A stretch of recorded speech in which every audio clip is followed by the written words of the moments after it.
Dan inilah Rumang Sani. Kembali lagi dengan kami. Kami akan membahas mengenai sejarah dan tak jauh-jauh dari sebuah konspirasi yang dimana jarang sekali diungkapkan oleh buku-buku sejarah. Pada episode kali ini kita akan membahas sebuah hari ikonik dimana di setiap tahun hari itu pasti dirayakan. Bukan hanya umat beragama, umat tidak beragama pun bisa merayakan. Langsung saja pada rasan-rasan kita pada sore hari ini. Hari Valentine atau Valentine Day dirayakan setiap tanggal 14 Februari. Sejumlah orang memaknainya sebagai perayaan kasih sayang. Padahal sejarah hari Valentine itu adalah peristiwa yang kelam, kayak nasib percintaanmu. Apapun pendapat seseorang tentang Valentine, ada sejarah yang melatar belakangi hari itu. Dari asal-usul namanya, Gereja Katolik mengakui ada 3 santo atau orang suci bernama Valentine atau Valentinus, dan ketiganya adalah martir yang tewas mengenaskan di tahun 200 Masehi.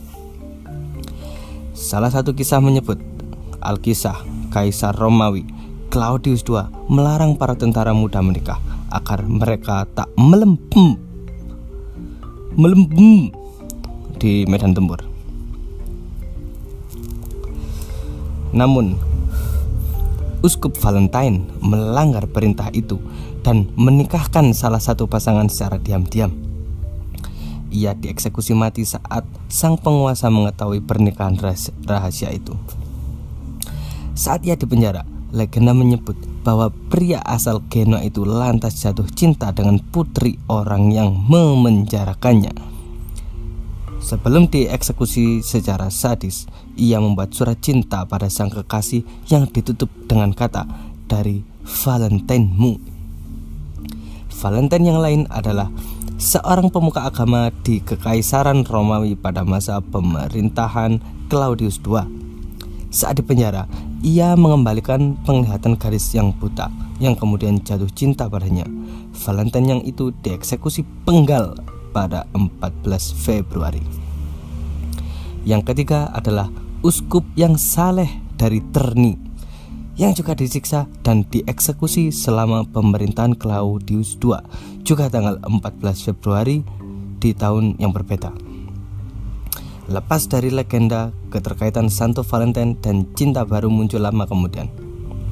Dalam puisi Geoffrey Chaucer, penyair Inggris dan penulis buku terkenal The Canterbury Tales, demikian menurut Annie Kelly, seorang ahli bahasa Inggris dari University of California, Chaucer menulis sebuah puisi berjudul Parliament of Fowls tahun 1382 untuk merayakan pertunangan Raja Richard II.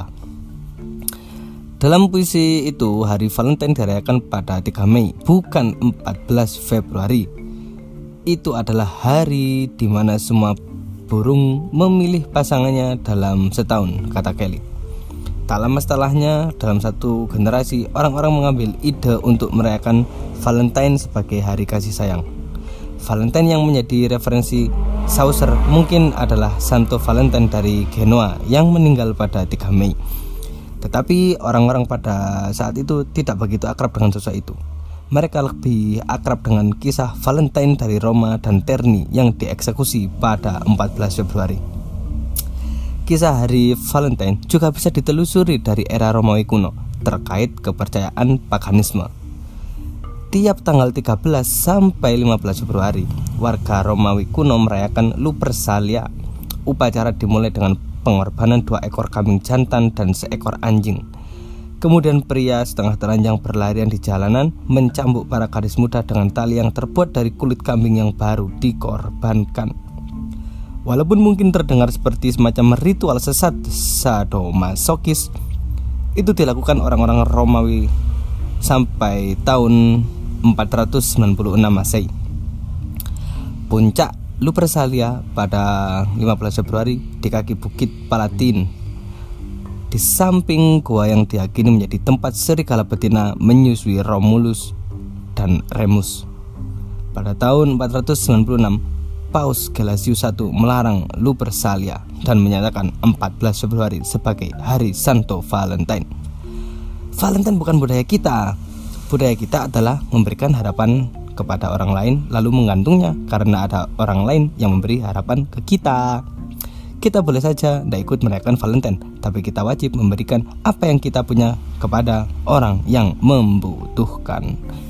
Rasan-rasan pada episode kali ini mengenai sebuah kisah kelam dari sebuah hari kasih sayang. Kita akan kembali lagi rasan-rasan sebuah cerita sejarah. Dan inilah Rumang Sani.